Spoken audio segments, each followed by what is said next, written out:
हाँ तो बच्चों, आज हम लोग जो है क्लास 11 का एक बहुत ही इम्पॉर्टेंट जो हमारा चैप्टर है उसके बारे में हम लोग डिस्कशन करेंगे।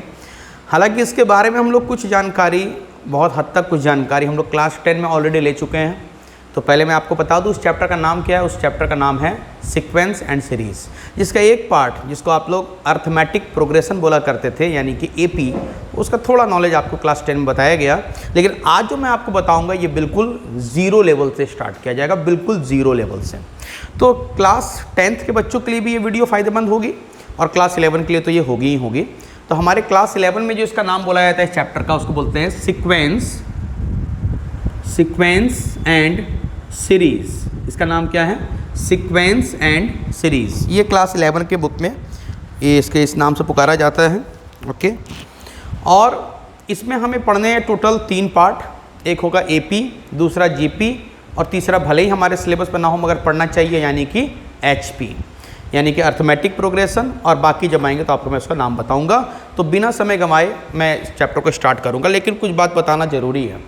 देखिए, एक बात समझिए कि अगर हम क्लास 10 से क्लास 11 में आए हैं तो हमारे पास क्लास 10 के चैप्टर को सॉल्व करने का पूरा नॉलेज हमारे पास होना चाहिए, जो बहुत हद तक बच्चों में नहीं होती है। वो 10th पास करते हैं, बीच में बहुत समय का गैप होता है, वो सब कुछ भूल के प्लेन कर देते हैं। लेकिन अब हम लोग यहाँ से, यानी कि क्लास 11 से, अगर क्लास 10 के बच्चे ये वीडियो देख रहे हैं तो वो भी इन बात को समझें और सुने और समझें कि आपके सॉल्विंग कैपेसिटी जो है ना, ये बड़ी ज़बरदस्त होनी चाहिए। आपकी अलजेब्रा की सॉल्विंग आपकी बहुत अच्छी होनी चाहिए। चाहे आप सिंपल लीनियर इक्वेशन सॉल्व करते हो, चाहे आप क्वाड्रेटिक इक्वेशन सॉल्व करते हो, या फिर आप एलसीएम लेना, कॉमन लेना, फैक्टर लेना, ये जो भी प्रॉपर्टी है ना, इसमें आप एकदम एक्सपर्ट होने चाहिए, बिल्कुल एक्सपर्ट।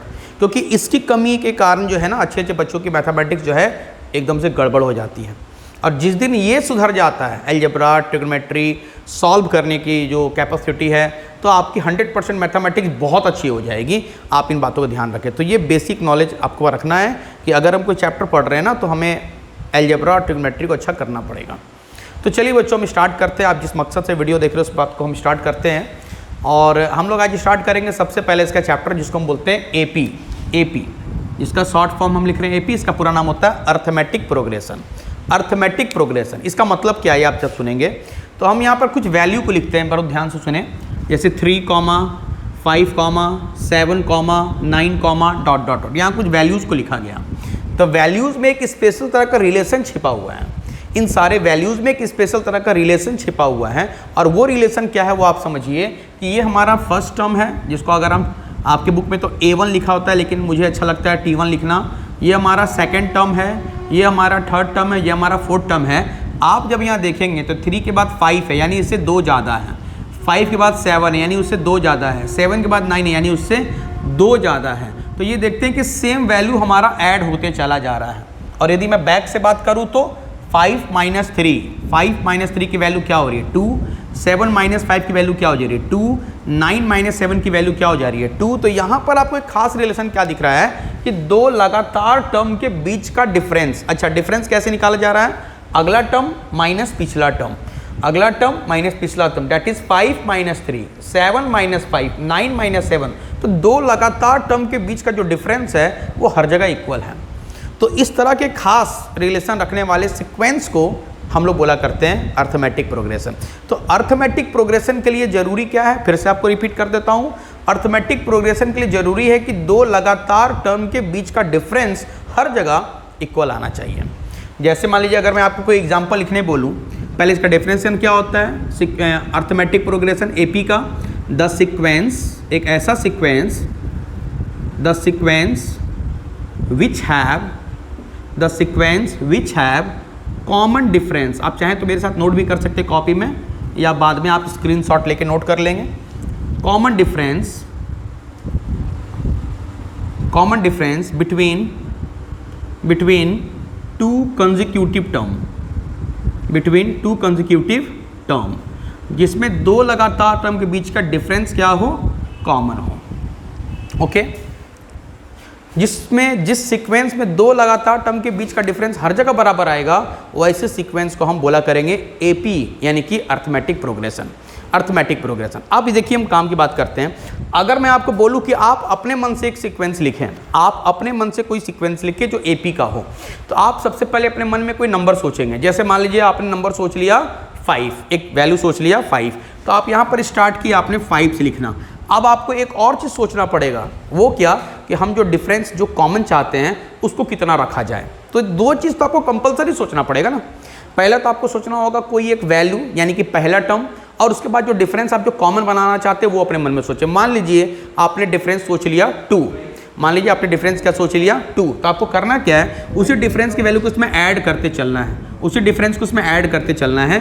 तो 5 + 2 7, 7 + 2 9, 9 + 2 11, 11 + 2 30, और इसी तरह से हमारे सीक्वेंस चलता रहेगा। तो अभी आपको ध्यान देने वाली बात क्या है ना इसमें, कि अगर आपको कोई सीक्वेंस बनाना है तो आपको दो चीज़ यहाँ पर लेना पड़ेगा, दो चीज़ को मानना पड़ेगा। क्या क्या मानना पड़ेगा? पहले तो आपको कोई फर्स्ट वैल्यू माननी पड़ेगी, जिसको हम यहाँ बोलेंगे कोई फर्स्ट वैल्यू माननी पड़ेगी, जिसको हम यहाँ बोला करेंगे फर्स्ट टर्म। क्या बोला करेंगे? First term. और दूसरा आपको क्या अपने मन में मानना पड़ेगा कोई सीक्वेंस के लिए? कॉमन डिफरेंस, यानी एक ऐसी वैल्यू मानना पड़ेगी जिसको आप कॉमन डिफरेंस बनाना चाहते हैं। तो कॉमन डिफरेंस तो भाई माइनस करने पे आएगा T2 - T1, लेकिन सीक्वेंस के लिए तो आपको उसको ऐड करते रहना पड़ेगा। तो यहाँ पर अगली जो वैल्यू है, आपने मान लिया डिफरेंस को 2 मान लिया, तो उस 2 को यहाँ पर ऐड करते चलेंगे, 2 को ऐड करते चलेंगे। अब ये डिफरेंस की वैल्यू जो है वो पॉजिटिव भी हो सकती है, नेगेटिव भी हो सकती है, कुछ भी हो सकती है। हमने फिलहाल यहाँ पर +2 माना। तो आपको मैं जो समझाना चाहता हूँ वो समझिए कि अगर हमें कोई भी सीक्वेंस अर्थमेटिक प्रोग्रेशन का बनाना है तो हमें क्या कंपलसरी चाहिए? हमें कंपलसरी दो चीज़ चाहिए। पहला क्या चाहिए? फर्स्ट टर्म, यानी कि एक पहली वैल्यू में सोचनी पड़ेगी। दूसरा क्या चाहिए? Common difference. और फिर सीक्वेंस कैसे बनता है? तो सीक्वेंस के लिए हम सारे डिफरेंस को अगले टर्म में ऐड करते चलते हैं, और इस तरह से हमारा एपी का सीक्वेंस तैयार हो जाता है। ओके, तो चलिए ये सब बातों को हम समझ लिए। अब देखिएगा यहाँ मेरी बात कि अब हम बात करेंगे जनरल वैल्यू की। जनरल वैल्यू की यानी मान लीजिए कि हमने मान लिया कि किसी एपी का जो फर्स्ट टर्म है, फर्स्ट टर्म को हमने क्या मान लिया? ए, सिंबल ए का यूज़ किया जाता है। और जो कॉमन डिफरेंस हम मानना चाहते हैं, जो कॉमन डिफरेंस है उसको हमने मान लिया डी। ये दो चीज़ तो मानना पड़ेगा, कंपलसरी है।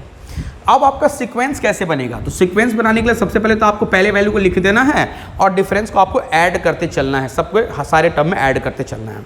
तो अभी हमने कॉमन डिफरेंस को डी माना है, तो हमारा अगला टर्म क्या आएगा? तो आपको ए में डी को ऐड करना पड़ेगा। तो हमारा अगला टर्म आ जाएगा a + d, उसका अगला टर्म क्या आ जाएगा? a + 2d, फिर अगला टर्म क्या आ जाएगा? a + 3d, a + 3d, और ऐसा करके चलता जाएगा हमारा सीक्वेंस।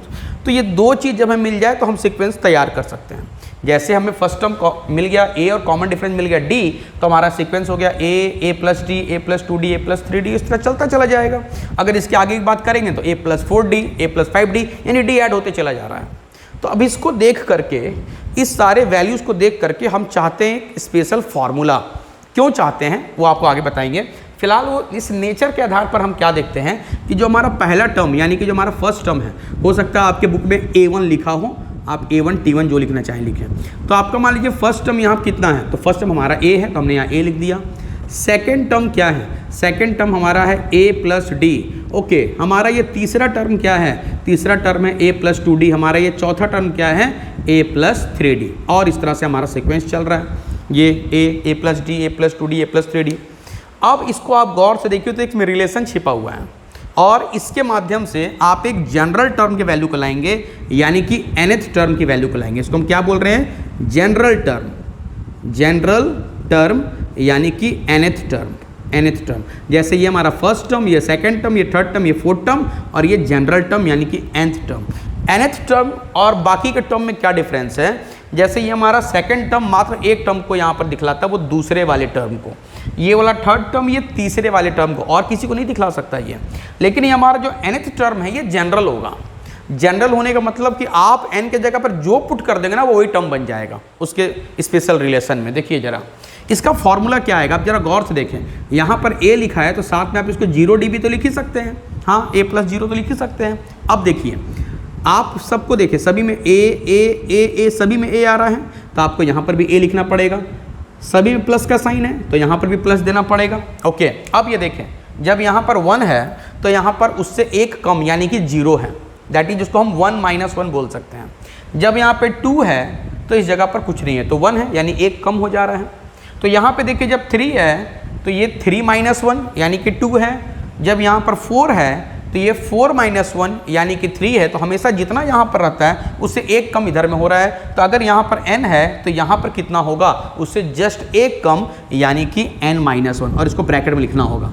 किसमें लिखना होगा, ब्रैकेट में n - 1, और सभी से d मल्टीप्लाई हो रहा है तो यहाँ पर भी हम d को मल्टीप्लाई कर देंगे। और इस तरह से इन सभी वैल्यूज़ को देखते हुए हमने एक फॉर्मूला डिराइव किया। और ये कौन से टर्म का फॉर्मूला है, ये जनरल टर्म का फॉर्मूला है, ये nth टर्म का फॉर्मूला है। ये जनरल टर्म और nth टर्म का फॉर्मूला, इसका फायदा बहुत होगा आगे चल के आप देखेंगे। तो पहले तो आप फॉर्मूला को इतना गौर से देखें ना कि फॉर्मूला अभी कभी आपको याद हो जाए। और 11 के बच्चे को बता दूं कि आप 10th में ऑलरेडी ये फॉर्मूला देख चुके हैं। तो यहाँ पर हमारा nth टर्म का फॉर्मूला क्या है, a + n - 1 × d। इस n - 1 को ब्रैकेट में लिखना एकदम कंपलसरी है फिलहाल फॉर्मूला में। तो ये जो हमारा जो फॉर्मूला बना ना, फिर यहाँ ऊपर लिख देता हूँ फॉर्मूला कि हमारा nth टर्म का फॉर्मूला बना tn या an जो भी आप लिखते हैं, a + n - 1 × d। ये जो हमारा फॉर्मूला बना, ये इस चैप्टर का सबसे पहला फॉर्मूला हम देखेंगे। और 11 के बच्चे आप पहले देख चुके हैं, लेकिन जैसा मैंने बताया कि मैं आपको बिल्कुल जीरो से बताऊंगा, तो इसलिए मैं आपको फॉर्मूला यहाँ पे पूरा सॉल्व करके बताया कैसा। तो आप इस गौर को जरा गौर से देखें तो ये 4 चीज़ों से मिलकर फॉर्मूला बना है। 4 चीज़ों से, किससे किससे मिलकर बना है, a से यानी कि फर्स्ट टर्म से, ओके, d से यानी कि कॉमन डिफरेंस से, कॉमन डिफरेंस, n से, इस n का मतलब होगा नंबर ऑफ टर्म, क्या होगा मतलब नंबर ऑफ टर्म, और tn का मतलब होता है nth टर्म।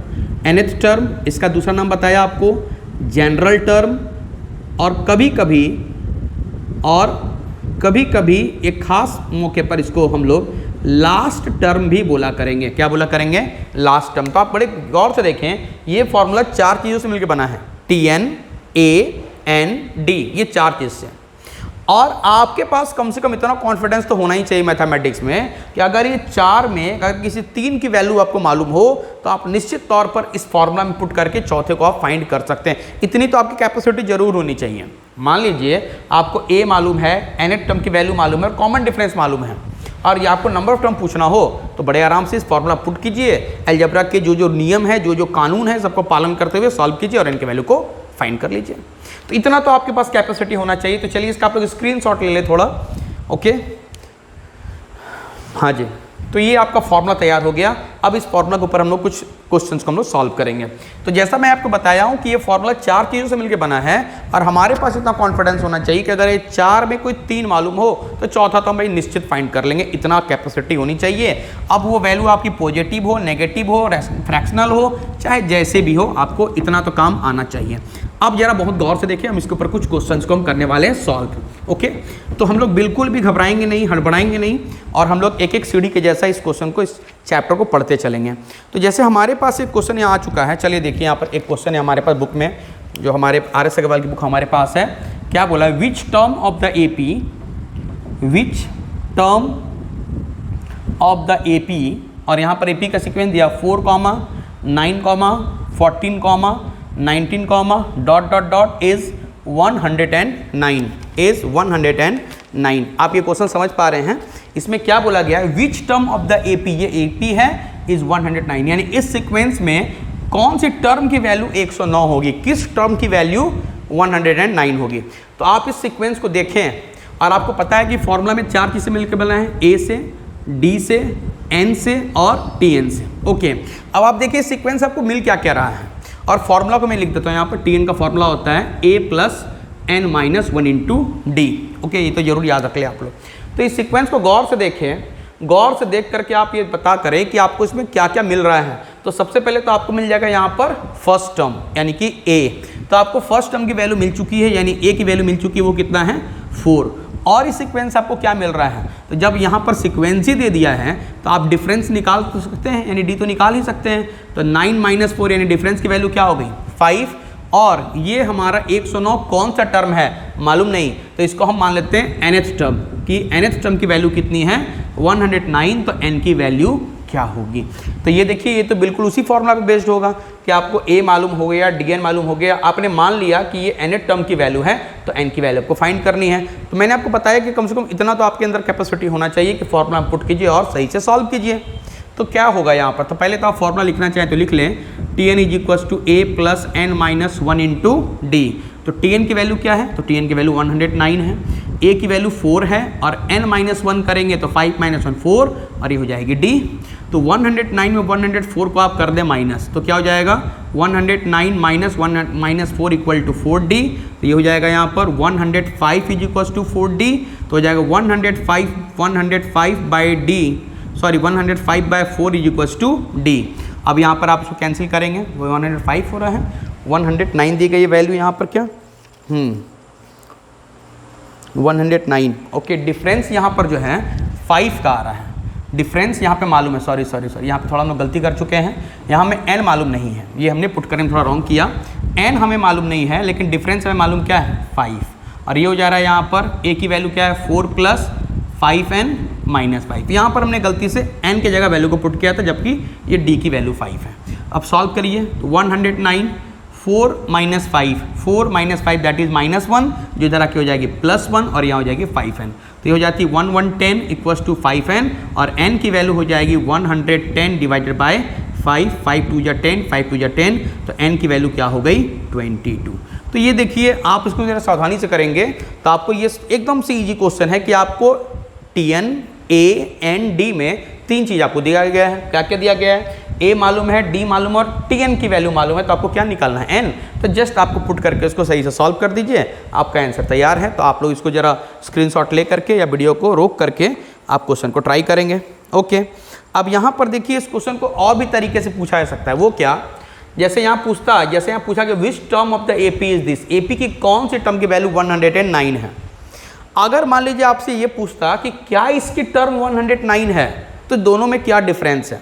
एक तो आपको बोला किस टर्म की वैल्यू 109 है, यानी कि ये कंफर्म है कि 109 टर्म जरूर होगी, 109 जो है उसकी टर्म जरूर है, आपको सिर्फ ये बताना कौन सी टर्म की है। लेकिन अगर पूछा जाए is 109 a term of this sequence, क्या 109 इसका कोई टर्म होगा, तो उस कंडीशन में ये कंफर्म नहीं है कि 109 इसकी टर्म होगी या नहीं होगी, मालूम नहीं, हो भी सकती है नहीं भी हो सकती है। तो भी इसको बनाने का यही मेथड है, तो भी इसको सॉल्व करने का सेम मेथड है कि आपको दिए गए वैल्यू को Tn मानना है और आपको n निकालना है।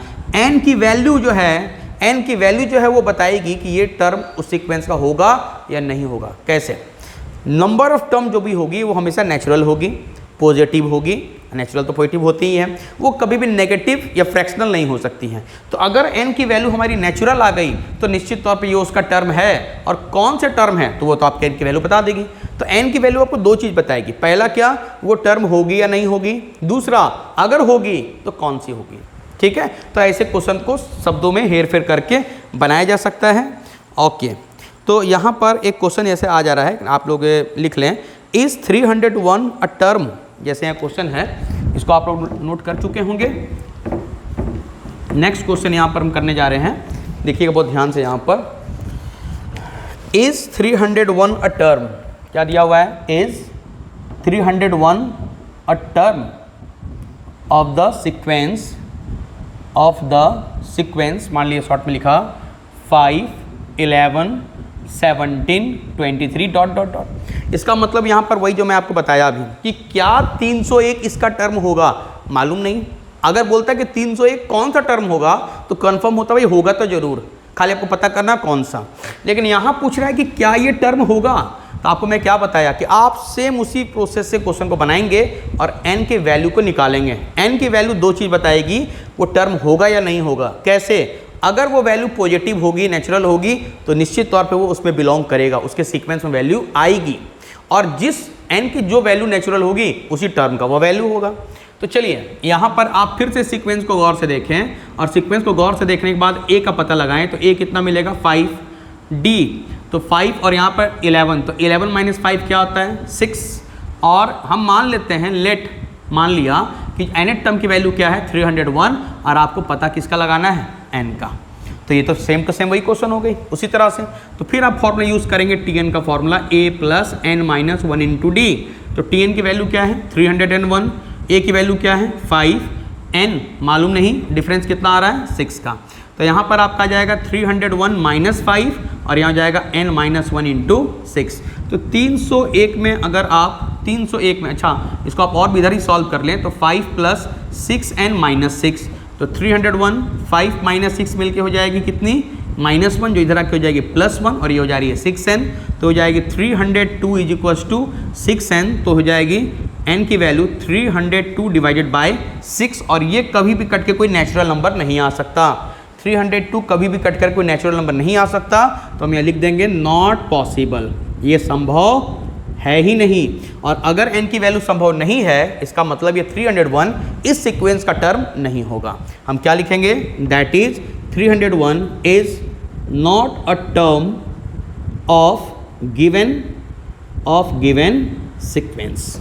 ये इसका फैसला होता है कि इसका ये टर्म नहीं होगा, क्योंकि इसकी जो n की वैल्यू आई वो पॉसिबल ही नहीं हो सकता है। ओके, तो चलिए हम लोग ये क्वेश्चन, छोटे छोटे क्वेश्चन को बनाते चलेंगे। अभी तक हम लोग मात्र एक फॉर्मूला पढ़े हैं, Tn का फॉर्मूला a + n-1 × d, और आपको मैं बताया हुआ कि इसमें 4 चीज़ से मिलकर फॉर्मूला बना है। इसमें कोई 3 वैल्यू अगर आपको मालूम चल जाए तो आप बड़े आराम से सॉल्व करके चौथे वैल्यू को फाइंड कर सकते हैं। उसी के बेस पर यह सारा क्वेश्चन बनाया जा रहा है, तो नोट करते चले फटाफट। ओके, अब हम लोग नेक्स्ट क्वेश्चन की ओर बढ़ेंगे, और थोड़ा आप लोग भी दिमाग लगाएं। इसके सॉल्विंग के पार्ट को जो है ना, कभी भी देख के ना छापें, जैसे कि कैसे उसमें LHS को RHS में भेजा जा रहा है, क्या सॉल्व किया जा रहा है, ये खुद से ट्राई करें। अगर आप देख के छापेंगे तो उसका फ़ायदा नहीं होगा, बल्कि उसका बहुत ज़्यादा, बहुत बड़ा वाला नुकसान हो जाएगा। ओके, अब देखिए यहाँ पर हम इस टाइप का क्वेश्चन बना चुके हैं। अब कभी कभी क्या करता है कि हमको an की वैल्यू दे देता है, यानी nth टर्म की वैल्यू दे देता है। जैसे यहाँ दिया हुआ 2n - 3 डिवाइडेड बाय 4, हमने आपको Tn बताया, बुक में आपका an दिया हुआ है, ठीक है, कोई बात नहीं है। तो आपको ये nth टर्म की वैल्यू दी गई है, और बोलता है क्या कि आप इसके 5वां टर्म को पता करें। अब देखिए, बोल तो ये बहुत कुछ सकता है, आप कॉमन सेंस रखें। ये कौन सी टर्म है, तो अभी मैं बताया कि भाई ये जनरल टर्म है। ये कौन सी टर्म है, तो ये जनरल टर्म है। और जनरल टर्म का क्या फ़ायदा होता है, तो जनरल टर्म से आप कोई भी टर्म निकाल सकते हैं, किसी भी तरह का टर्म निकाल सकते हैं। अब देखिए क्वेश्चन कैसे कैसे पूछे जा सकते हैं। आपको ये जनरल टर्म देके बोलता है 5वां टर्म का वैल्यू क्या होगा, 5th टर्म की वैल्यू क्या होगी। तो बड़ा ही सिंपल सा बात है, जहाँ जहाँ जैसे जैसे n है आप उसे जगह 5 पुट कर दें। जैसे 5th टर्म की वैल्यू, तो आप n की जगह क्या पुट करेंगे, n की जगह लिख देंगे 5, तो a5 की वैल्यू हो जाएगी 2 × 5 - 3 डिवाइडेड बाय 4। जहाँ n था हमने 5 पुट कर दिया, तो ये क्या हो जा रहा है, 5 × 2 = 10, 10 - 3/4, दैट इज इसकी वैल्यू हो जाएगी 7/4। तो आपको ये जनरल टर्म की वैल्यू देख के आपसे कोई भी टर्म पूछ सकता है, तो आपको क्या करना है, सीधे n की जगह पुट करके वैल्यू को सॉल्व कर देना है। अच्छा, और क्या पूछ सकता है, आपसे पूछा जा सकता है कि बताइए ये जनरल टर्म किसी AP का है क्या, किसी अरिथमेटिक प्रोग्रेशन का ये जनरल टर्म है क्या। तो भाई इसको कैसे हम पता लगाएंगे AP का है या नहीं है। तो हम उसके लिए क्या उपाय करेंगे, हम कम से कम 3 लगातार टर्म फाइंड करेंगे। कैसे, पुट कर करके। जैसे आप n के जगह पर अगर 1 2 3 4 ऐसा पुट कर दें, तो आपके लगातार टर्म्स निकलना स्टार्ट हो जाएंगे, पहला टर्म, दूसरा टर्म, तीसरा टर्म, चौथा टर्म। और जब आपके पास रेगुलर टर्म आ जाएंगे, कंजिक्यूटिव टर्म्स चले आएंगे, तो आप उसके बीच का डिफरेंस निकालेंगे। अगर डिफरेंस बराबर आया तो वो AP का होगा, अदरवाइज वो AP का नहीं होगा। तो क्वेश्चन को ऐसे भी पूछा जा सकता है। तो इस तरह से आपको घुमा फिरा के क्वेश्चन आपसे पूछे जा सकते हैं। आपसे कोई पर्टिकुलर टर्म निकालने बोला जा सकता है, आपसे पूछा जा सकता है कि बताइए ये AP का है या नहीं है, ये भी पूछा जा सकता है। और ये भी पूछा जा सकता है कि अगर ये किसी AP का है तो उसका डिफरेंस कितना का है, इसका डिफरेंस जो कॉमन है वो कितना है, उसको भी भाई उसी प्रोसेस से बनाएंगे। आप n के जगह लगातार टर्म को पुट करेंगे 1 2 3 4, और आप वो तो जब उसने पूछा बताइए कॉमन डिफरेंस कितना है, यानी ये तो कंफर्म है कि AP का है, तो AP का है, आपको पता लगाने की आवश्यकता है नहीं। तो आपको करना क्या है कि लगातार टर्म निकालिए और अगला टर्म में पिछले टर्म को माइनस करके डिफरेंस के वैल्यू को फाइंड कर दीजिए। तो ये 3 तरह से क्वेश्चन को घुमा के पूछा गया, लेकिन बनता तो तीनों एक ही तरीके से है। आप कोई टर्म फाइंड कीजिए, या पता लगाइए AP का है या नहीं है, या फिर अगर ये AP का है तो कॉमन डिफरेंस की वैल्यू क्या है। तीनों को बनाने का सेम मेथड है, एक ही तरीके से बनता है। तो आप ये बात याद रखिए कि अगर आपको ये जनरल टर्म मिल गया ना, तो फिर आप आज़ाद हो गए किसी भी टर्म को फाइंड करने के लिए। जनरल टर्म मिल गया तो nth टर्म मिल गया तो ओके। अब हम लोग देखिए और भी कुछ क्वेश्चन को यहाँ पर हम लोग करेंगे ट्राई।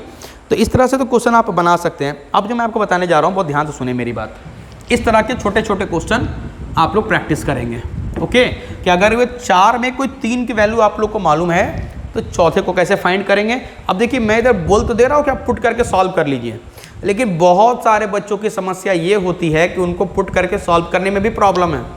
पुट तो कर देते हैं सर, मगर सॉल्व में थोड़ा हम घबरा जाते हैं। तो देखिए बच्चों, दिमाग को थोड़ा शांत करके, और अलजेब्रा के तो पहले आप सारे नियम कानून को पढ़ लें कि अगर कोई वैल्यू LHS से RHS में जाती है तो क्या होता है, अगर वो वैल्यू पॉजिटिव है तो क्या होगा, अगर वो वैल्यू नेगेटिव है तो क्या होगा। ये सारे नियमों को तो पहले आप पढ़ लें, ओके, तभी आप इसमें हाथ लगाएं और बिल्कुल घबराएं नहीं। धीरे धीरे आप सक्षम हो जाएंगे हर तरह के क्वेश्चन को सॉल्व करने में। एक और चीज़ जो मैं आपको यहाँ पर सिखा रहा हूँ, बहुत ध्यान से सीखेंगे। यहाँ पर मैंने आपको ये बताया कि भाई nth टर्म का जो फॉर्मूला होता है वो होता है a + n-1 × d, ये फॉर्मूला होता है, ओके। यहाँ पर हमारा फर्स्ट टर्म a है और कॉमन डिफरेंस d है, फर्स्ट टर्म a है और कॉमन डिफरेंस d है। तो उसी तरह से आपको ये दिमाग में सेट करना है कि अगर मैं आपको बोल दूँ फिफ्थ टर्म की वैल्यू 10 है, अगर मैं आपको बोल दूँ फिफ्थ टर्म की वैल्यू 10 है, यानी अब मैं आपको सीक्वेंस नहीं देने वाला हूँ। अभी तक क्या था कि सीक्वेंस दिया रहता था, सीक्वेंस को देख करके आप फर्स्ट टर्म कॉमन डिफरेंस निकाल लिया करते थे, लेकिन अब फर्स्ट टर्म और कॉमन डिफरेंस निकालने के लिए मैं आपको कुछ और दूंगा और वहाँ से भी आप निकालने सीखेंगे। जैसे मैं आपको दो अलग अलग टर्म दे दूंगा, जैसे मैं बोला कि पाँचवा टर्म का वैल्यू क्या है 10 है, फिफ्थ टर्म की वैल्यू क्या है 10 है। तो जैसे मैं आपको ये बताता है फिफ्थ टर्म की वैल्यू 10 है, तो आप अगले 1 सेकंड में इसका इक्वेशन लिखने में सक्षम होने चाहिए, अगले 1 सेकंड में। अगला 1 सेकंड कैसे, तो ये देखिए कि अगर हमारा ये n है तो यहाँ पर d के साथ क्या लगा हुआ है n-1, यानी एक कम है। तो आप तो इतने समझदार हैं तो आराम से बता सकते हैं कि इसका इक्वेशन क्या बनेगा। तो a + 5 की जगह 4 लगा दीजिए, a + 4d = 10। तो इसको बनाने के लिए कोई खास दिमाग की तो जरूरत ही नहीं है, जस्ट आपको क्या यूज़ करना है कि जहाँ पर आप n लगाते हैं ना उसमें इस वैल्यू से 1 कम कर देंगे, 5 है तो 4 लगा देंगे। अगर मैं आपको बोल दूँ कि 10th टर्म की वैल्यू जो है वो 16 है, अगर मैं आपको बोल दूं कि 10th टर्म की वैल्यू जो है 16 है, तो अभी देखिए अगला सेकंड आने वाला है और आपके दिमाग में हाँ इसी तरह से इक्वेशन बन के तैयार हो जाना चाहिए, जैसे आपके दिमाग में बन चुका है। क्या इक्वेशन जरा आप बोल सकते हैं, तो आप जरा बोले, मैं सुन के लिखूंगा। हाँ जी, क्या होगा a + 9d = 16, क्योंकि 10 है तो यहाँ पे क्या लगेगा 9। तो मैं आपको क्या बताना चाह रहा हूँ कि अगर आपको कोई टर्म बोला जाए, सिक्वेंस नहीं, कोई भी 2 टर्म बोल दे, फिफ्थ टर्म बोल दे, 9th टर्म बोल दे, 15 टर्म बोल दे, कोई भी 2 टर्म बोल दें, तो उसको सुनते के साथ अगले 1 सेकंड में आपके दिमाग में खटाक से इक्वेशन तैयार हो जाना चाहिए। जैसे फिफ्थ टर्म है तो a + 4d, 10th टर्म है तो a + 9d। अब आपको मैं बता रहा हूँ कि आपने अपने जूनियर क्लासेस पढ़ा होगा कि अगर आपको 2 इक्वेशन दे दिया जाए, सपोज दैट 3x + 5y = 8 है एंड 2x + 7y = 9 है, तो आप तो इतने सक्षम थे ही कि इन दोनों को सॉल्व करके आप x और y तो फाइंड कर ही लेंगे। आप जिस मेथड से भी सॉल्व करें आपकी मर्जी। तो इक्वेशन को सॉल्व करने में आप होने चाहिए बिल्कुल एक्सपर्ट, कि ये बहुत यूज़ आने वाला है। अब मेरी बात सुने बच्चों कि अगर आपको कोई क्वेश्चन में 2 अलग अलग टर्म दिया गया है, जैसे मान लीजिए बोल दिया कि फिफ्थ टर्म का वैल्यू जो है वो 10 है और 15 टर्म का वैल्यू जो है वो कितनी है, मान लीजिए बोल दिया 25 है। 15 टर्म की वैल्यू क्या है 25 है, तो बताइए कि 25th टर्म की वैल्यू क्या होगी, 25वें टर्म की वैल्यू क्या होगी। इसमें आप देखें, अब तो सीक्वेंस तो यहाँ दिया नहीं कि सीक्वेंस देख करके आप ए और डी का पता लगा सकें, तो अब आप क्या करेंगे इस कंडीशन में, आप क्या करेंगे। तो देखिए मैं आपको बताया कि अगर आपको कोई टर्म दे दिया जाए तो उसके अगले सेकंड में आप उसकी इक्वेशन तैयार कर लेने चाहिए। तो देखिए अगर फिफ्थ टर्म की वैल्यू 10 है तो इसकी इक्वेशन होगी a + 4d = 10, और अगर 15 टर्म की वैल्यू 25 है तो इसकी इक्वेशन होगी, बताइए, a + 14d = 25। और चूंकि आप इक्वेशन को सॉल्व करने में एक्सपर्ट अगर हैं तो आप उसी तरह से इन दोनों इक्वेशन को सॉल्व करके a और d का पता लगा लेंगे। इन दोनों को सॉल्व करके a और d का पता लगा लेंगे, उसकी वैल्यू का पता लगा लेंगे। और जब आपको a और d मिल जाएगी तो आपको कोई भी टर्म निकालना है, जैसे 25th टर्म निकालना है तो भाई t25 बनता किससे, a और d से ही तो बनता है। उसका इक्वेशन क्या होगा a + 24 × d, और फटाफट यहाँ a और d के वैल्यू को पुट करके आप उसके टर्म को फाइंड कर लेंगे। इसका मतलब मैं आपको बताना चाह रहा हूँ कि अगर सीक्वेंस ना दिया हो, कोई 2 टर्म दिया हो, सीक्वेंस ना दिया हो, कोई 2 टर्म दिया हो, तो आप वो दोनों टर्म से निकाल सकते हैं उन दोनों के इक्वेशन, यानी कि 2 इक्वेशन निकल जाएंगे और दोनों इक्वेशन को सॉल्व करके आप फर्स्ट टर्म और कॉमन डिफरेंस को निकाल लेंगे। अभी मैं आपको निकाल के बताऊंगा कुछ क्वेश्चन। अब मैं फिर से बता रहा हूँ कि भाई सॉल्विंग करने में तो आप एक्सपर्ट होने चाहिए। क्यों है, देखने में तो मज़ा आता है, हाँ सर समझ में तो आ रहा, समझ में आ रहा है, और जब खुद का पेन चलाने की बारी आती है तो हाथ ऐसा कपाने लगता है, तब तो बहुत गड़बड़ हो जाएगी। तो आपको स्टार्टिंग में थोड़ा गड़बड़ हो सकता है, मेहनत लग सकता है, लेकिन हार नहीं मानेंगे, हार नहीं मानेंगे, क्योंकि इसमें अगर हार मान गए तो फिर आगे की लड़ाई कैसे लड़ेंगे फिर तब तो हम लोग क्या करेंगे, कोशिश करते रहेंगे। हम लोग थोड़ा सा 1 2 बार 3 बार जहाँ हम लोग ध्यान से बनाए ना, फिर तो हमारी जो है वो बिल्कुल लाइन सेट हो जाएगी, फिर सारे क्वेश्चन फटाफट सॉल्व होने स्टार्ट हो जाएंगे। तो मैं अभी आपको क्या बताया, कभी मैं बताया कि अगर आपको दो कोई भी टर्म दिए रहेंगे तो अगले एक सेकंड में आप दो इक्वेशन बना लेंगे और फिर उनको सॉल्व करके ए और डी का पता लगा लेंगे, और ए और डी जब पता चल जाता है फिर तो कोई भी टर्म फाइंड हो सकता है। तो चलिए एक क्वेश्चन हम लोग यहाँ पर करते हैं ट्राई। आपके सामने मैं लिखने जा रहा हूँ, यहाँ पर एक क्वेश्चन हमारे बुक में दिया हुआ है, 5th टर्म और 13th टर्म की वैल्यू दी गई है। देखिए क्वेश्चन ही लिख देता हूँ यहाँ पर, if 5th and 13th term, 5th and 13th term of an AP is, क्या क्या दिया है भाई, तो 5th and 13th term की वैल्यू क्या क्या दी गई है, 5 and -3 रिस्पेक्टिवली, 5 and -3 रिस्पेक्टिवली ये दी गई है। अब बोलता है क्या, find nth term and 16th term, ये दोनों फाइंड करना है। एक आपको जनरल टर्म फाइंड करना है और एक 16वां टर्म फाइंड करना है। तो भाई कोई भी टर्म के लिए ए और डी तो चाहिए ही ना। चलिए अब आप क्वेश्चन पढ़ रहे हैं कि यहाँ पर 5 और 13 टर्म की वैल्यू दी गई है, यानी आपको दो टर्म की वैल्यू दी गई है। तो चलिए एक बार तो बिना पेन के ट्राई करेंगे। इसका मतलब 5th टर्म की वैल्यू 5 है, तो जरा आप लोग जरा ट्राई करें। मुझे यह सुनाई दे रहा है, ऐसा मत सोचिए कि मुझे सुनाई नहीं दे रहा, मुझे सब सुनाई दे रहा। आप बोलिए तो सही उधर से कि 5th टर्म की वैल्यू 5 है और 13th टर्म की वैल्यू -3 है। तो अगर 5th टर्म की वैल्यू 5 है तो फटाफट बोलिए कि इसकी इक्वेशन क्या बनेगी। तो 5th टर्म की वैल्यू 5 है तो इसकी इक्वेशन बनेगी a + 4d = 5। एकदम एक्सपर्ट रहिए इस काम में। और अगर 13th टर्म की वैल्यू -3 है तो उसकी इक्वेशन होगी a + 12d = हाँ बिल्कुल आप लोग सही बोल रहे हैं, a + 12d = -3। इस तरह से दोनों की इक्वेशन बन जाएगी। अब सॉल्व कैसे होगी आप भी जानते हैं, मैं आपको बना कर भी दिखलाता हूँ। चलिए ये थोड़ा मैं एरिया इसके ज़रा साफ कर लूँ। देखिए बड़े ही ध्यान प्यार से इसको देखिए और मज़ा आएगा इस चैप्टर को पढ़ने में, बहुत मज़ा आने वाला है। तो चलिए करते हैं। तो सबसे पहले क्या हम लोग करते हैं कि हम जो इक्वेशन में बनाने वाले हैं उसके फर्स्ट टर्म और कॉमन डिफरेंस को मान लेते हैं। क्या मान लेते हैं, पहले मान लिया हमने कि लेट फर्स्ट टर्म हमने मान लिया a और कॉमन डिफरेंस हमने मान लिया d। ये मान लिया हमने कि a हमने फर्स्ट टर्म मान लिया और जो डिफरेंस कॉमन है वो हमने मान लिया d। इसकी वैल्यू को हमें निकालनी है। ओके अब अकॉर्डिंग टू क्वेश्चन, प्रश्न क्या बोलता है कि पांचवें टर्म की वैल्यू क्या है 5, 5th term and 13th term 5 - 3, यानी पांचवा टर्म 5 है और 13th टर्म -3 है। तो इसका इक्वेशन के पहले आप देयरफॉर का साइन लगा दें।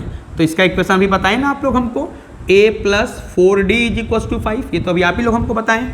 और फिर से क्वेश्चन, फिर से अगेन क्या बोल दिया है, तो भाई 13 टर्म की वैल्यू -3 है तो इसका इक्वेशन क्या होगा, a + 12d = -3। ये हमारा दूसरा इक्वेशन। तो अगले सेकंड में आपको इक्वेशन निकालने आना चाहिए।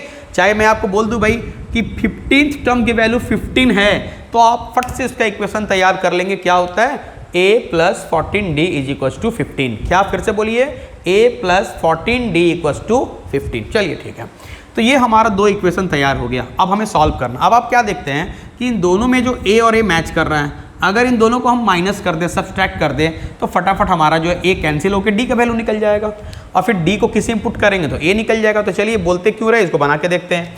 अब आप एक चीज़ और ध्यान दें, अब हम दोनों को माइनस करने वाले 1 - 2। तो बहुत सारे बच्चों का आदत होता है 2 लाइन में माइनस करें। अब ये सब आदत छोड़ दो, ये सब आदत जो है आपको कमज़ोर बनाता है। तो अब करना है एक ही लाइन में सॉल्व कीजिए। माइनस प्लस का ध्यान रखोगे, हाँ तो ये हो जा रहा है a + 4d और इसको माइनस करें तो दोनों का साइन चेंज होगा, -a - 12d और यहाँ पे हो जाएगा 5 और माइनस +3। मैं आपको बताया ना कि माइनस प्लस का ध्यान रखना, तो माइनस तो प्लस हो जाएगा तो आपका a और a कैंसिल हो गया। 4d - 12d मिलके क्या हो जाएगा, -8d और 5 + 3 मिलके हो जाएगा 8 और -8 से 8 कैंसिल हो जाएगा -1 बार में। तो d की वैल्यू हमें मिल गई कितनी, -1। तो हमारा d तो तैयार हो गया। अब क्या पाए, क्या टारगेट भाई आप लोग का, तो आपका टारगेट होगा d को इक्वेशन 1 या 2 किसी में पुट करके आप a निकाल दीजिए। तो चलिए आपकी जो इच्छा वही हम कर देते हैं भाई। तो यहाँ पे क्या लिखते हैं, पुट d = -1 इन इक्वेशन 1 में। इक्वेशन 1 में हम d के वैल्यू को डाल देते हैं। तो इक्वेशन 1 क्या है, a + 4d = 5 है। माइनस प्लस में गलती तो नहीं करोगे, मेरी कसम, नहीं मेरी कसम मत खाओ, नहीं तो तुम लोग तोड़ोगे उधर, मैं बीमार पड़ जाऊँगा। तो a + 4d - 1 = 5, तो a - 4 = 5, तो a = 9। कितना प्यार से निकल रहा है, कितना आराम से निकल रहा है। AOD का वैल्यू। बस पुट करके सॉल्व करने में अगर आप गड़बड़ करते हैं तो फिर आपको पढ़ने का मन ही नहीं लगेगा। और वो एक चीज़ आपको बहुत ज़्यादा आएगी आपके पास जो पढ़ते समय आती है, क्या आती है? नींद आती है। पढ़ते समय नींद बहुत आएगी। अगर आप इसमें एक्सपर्ट नहीं हैं तो मन ही नहीं करेगा पढ़ने का। तो मन करे ना करे आपको स्टार्टिंग में तो बनाना पड़ेगा ताकि वो नींद आपसे दूर चली जाए। सोने के टाइम लेकिन वापस आ जानी चाहिए। तो AOD तो हमारा निकल गया। अब आपको क्या निकालना था भाई? तो सर हमें निकालना है nth टर्म की वैल्यू और 16th टर्म की वैल्यू। पहले क्या निकालना अच्छा रहेगा? पहले nth टर्म निकालना अच्छा रहेगा। क्यों? कि जब nth टर्म मिल जाएगी तो यानी हमें जनरल टर्म मिल जाएगा, और जनरल टर्म से तो कोई भी टर्म निकालना आसान होता है पुट करके। तो चलिए Tn निकालते हैं। तो Tn का फॉर्मूला होता है a plus n minus 1 into D.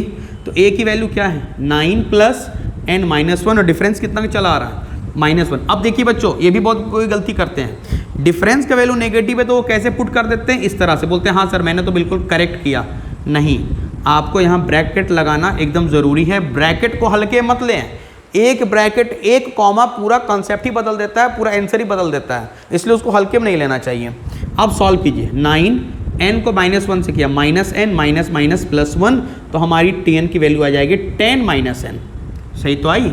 a plus n minus 1 into D. A की वैल्यू 9, n माइनस 1, डिफरेंस आया -1, -1 से मल्टीप्लाई किया, -n minus minus +1 that is 10 minus. ये हमारा आ गया जनरल टर्म यानी nth टर्म आ गया। अब आपको निकालना है कौन सा टर्म? 16th term. अब कौन सी बड़ी बात है, n की जगह पर 16 पुट कर तो 16 टर्म निकल जाएगी। तो मैं इस क्वेश्चन में आपको बताना क्या चाह रहा हूँ वो जरा ध्यान से सुनिए। आप लोग ये गलती और करते हैं बच्चों। क्या करते हैं? क्वेश्चन सीखना स्टार्ट करते हैं, सर ये क्वेश्चन मुझे सीखना है।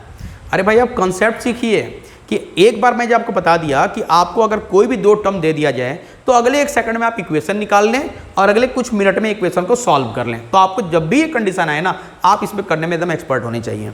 ओके, तो हमने वही काम किया यहाँ पर कि हमें 2 अलग अलग टर्म दिया था, एक 5th टर्म दिया था, एक 13th टर्म दिया था। हमने फटाफट दोनों से 2 इक्वेशन निकाला, लेकिन इसमें जो यूज़ होने वाला AOD उसका परिचय हमने पहले दिया कि जो हम यूज़ कर रहे हैं AOD वो क्या है। तो A हमने माना फर्स्ट टर्म को, D हमने माना कॉमन डिफरेंस को। अब इन दोनों को सॉल्व करते, अब आप क्या देखेंगे सर सॉल्व कैसे किया गया, माइनस कहाँ प्लस कहाँ, तो ही तो आप कमजोर विद्यार्थी बनते हैं। सॉल्व करना है ये जान लीजिए, कैसे करना है वो आपको आना चाहिए। अब माइनस करना है, पुट करके वैल्यू को निकालना है, ये आपको आ जाना चाहिए। अभी स्टार्टिंग में थोड़ा सीखने के लिए आप इसको देख सकते हैं। तो AOD निकल गया। अब जब AOD निकल चुका तो कोई भी टर्म निकल जाएगा। तो देखिए आज हमने AP के कुछ बेसिक कॉन्सेप्ट के बारे में हमने सीखा। क्या कि AP बोलते किसको है, अर्थमेटिक प्रोग्रेशन किसको बोला जाता है। तो अर्थमेटिक प्रोग्रेशन वैसे सीक्वेंस को बोला जाता है जिसमें 2 लगातार टर्म के बीच का डिफरेंस हर जगह बराबर हो, उसको हम बोलते हैं अर्थमेटिक प्रोग्रेशन। ओके, फिर हमने सीखा कि अगर आपको क्या अर्थमेटिक प्रोग्रेशन अगर आपको बनाना है तो आपको क्या कंपलसरी चाहिए, पेन और कॉपी के अलावा। पेन और कॉपी तो चाहिए ना कंपलसरी। तो इसके अलावा आपको जो चाहिए वो 2 चीज़ है। पहला तो है फर्स्ट टर्म जिसको अभी हम सिंबल दे रहे हैं A, और दूसरा चाहिए जो आप डिफरेंस चाहते हैं, कॉमन डिफरेंस। तो उसको लेकर के हमने सीक्वेंस तैयार किया। तो हमारा सीक्वेंस बना A plus D, A plus 2D, A plus 3D, और उसके आधार पर हमने उसको जब गौर से देखा ना तो उसका फॉर्मूला तैयार हो गया, nth टर्म का फॉर्मूला, और वो फॉर्मूला बना A plus n minus 1 into D. जरा मेरे साथ आप लोग बोले फिर से, चलो सुर मिलाकर बोलते हैं। nth टर्म का फॉर्मूला क्या है, जरा बोलिए, A plus n minus 1 into D, जहाँ A का मतलब फर्स्ट टर्म, D का मतलब कॉमन टर्म, n का मतलब नंबर ऑफ टर्म, और Tn को हम जनरल टर्म भी बोल सकते हैं, nth टर्म भी बोल सकते हैं, और जरूरत पड़ने पर लास्ट टर्म भी बोल सकते हैं। वो भी समय आएगा जब मैं उसको L से यानी कि लास्ट टर्म से इंडिकेट करूंगा। ओके, अब हमने क्या सीखा कि भाई ये फॉर्मूला 4 चीज़ से मिलकर बना है।